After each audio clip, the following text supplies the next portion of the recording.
Media में report हो ना हो, लेकिन सच्चाई कैसे छिप सकती है?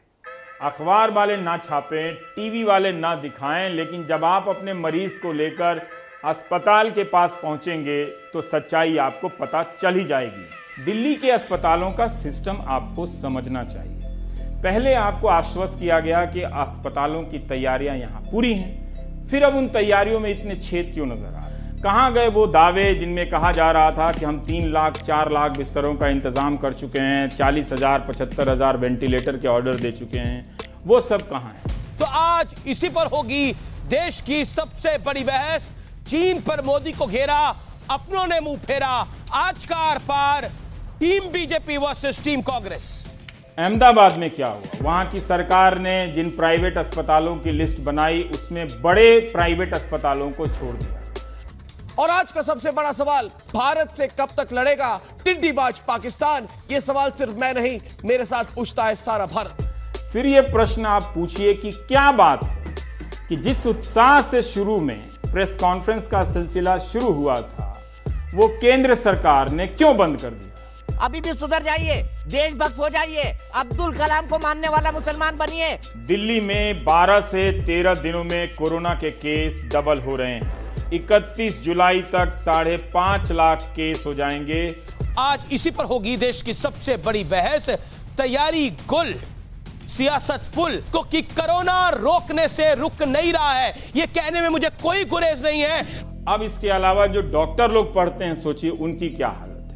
एमबीबीएस पढ़ने के बाद आपको पोस्ट ग्रेजुएशन के लिए इम्तिहान देना पड़ता है, मगर इनकी परीक्षा 11 जून को एम्स ने रख दी और इनमें से बहुत से लोग संक्रमित हैं, बहुत से लोग ड्यूटी पर हैं।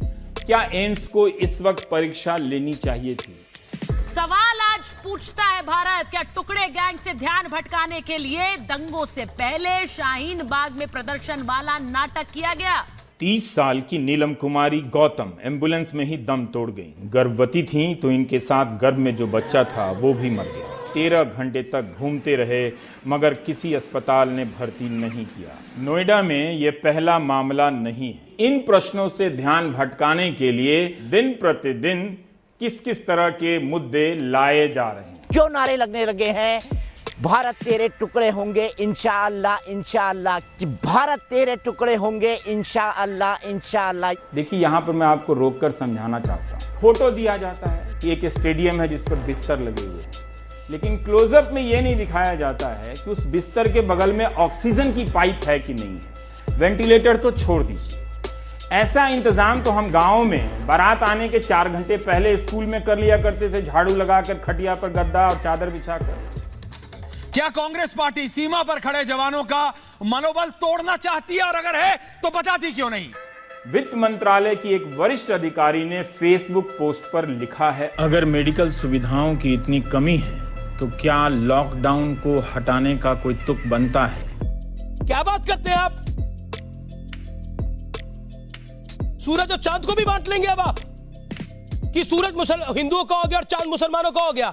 क्या इलॉजिकल बात करते हैं। गुरुग्राम एक क्लासिक केस है भारत में स्वास्थ्य व्यवस्था में आई कमियों को और हुई गड़बड़ियों को समझने के लिए। इस जिले की आबादी 30 लाख है, एक सरकारी अस्पताल है। गर्मियों की तपती दोपहरी में यहाँ पेड़ों के नीचे इस तरह अलग अलग 6-7 ओपीडी चल रही हैं। डॉक्टरों के मुताबिक अस्पताल में कोरोना के मरीजों के लिए 10 बेड हैं। तो देश की राजधानी दिल्ली से मात्र 100 किलोमीटर दूर, जहां पर बड़े बड़े राजनीतिक दल सेक्युलरिज्म की कसमें खाते हैं, वहां पर हिंदू अब अल्पसंख्यक बन गए हैं। क्यों हैदराबाद के एक ही अस्पताल में कोविड के मरीजों के इलाज की व्यवस्था की गई? इस यूनिट में 120 डॉक्टर हैं, इनमें से 40 पोस्ट ग्रेजुएट की परीक्षा देने चले गए हैं। बाकी बचे 80 तो आधे क्वारंटीन पर होते हैं और 40 डॉक्टरों को 3 शिफ्ट में काम करना पड़ता है।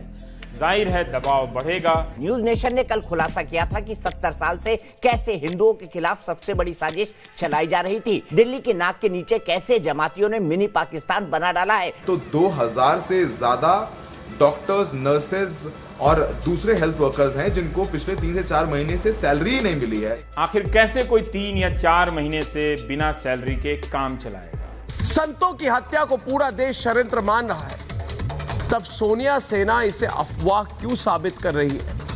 यह सवाल भी सिर्फ मैं नहीं, सिर्फ आप नहीं, पूछता है भारत। लेकिन मुंबई की चिंता सबसे बड़ी ये बस्तियां और झुग्गियां हैं। शहर की करीब 65% आबादी यहाँ रहती है। जमीनी स्तर पर काम करने वाले कई वरिष्ठ डॉक्टर मानते हैं कि बस्तियों में सामुदायिक प्रसार यानी कि कम्युनिटी स्प्रेड हो चुका है।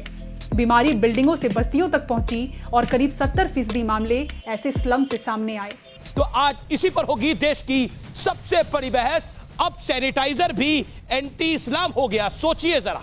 उस वक्त गोदी मीडिया दिन रात इसी तरह के विषयों पर चर्चा किया करता था, बताया करता था कि देश कितने खतरे में है और एंकर कितने बड़े देशभक्त हैं। इतनी ऊर्जा अगर हम देशभक्ति की अस्पताल बनाने में लगाए होते तो आज कोविड-19 से मरने वालों को बचा रहे होते। एक खान मार्केट गैंग है, एक लुटियंस गैंग है, इसमें बड़ी इंटॉलरेंस है कि ये नरेंद्र मोदी प्रधानमंत्री देश का आखिरकार बन कैसे गया। मैं सोनिया गांधी से पूछना चाहता हूं कि उनके लिए देश पहले है या फिर उनके लिए कांग्रेस पार्टी पहले है? आपकी राष्ट्रभक्ति पे तो आपको 26 जनवरी को हाथी पर बिठा के घुमाना चाहिए। बहादुर बच्चों को घुमाते हैं ना,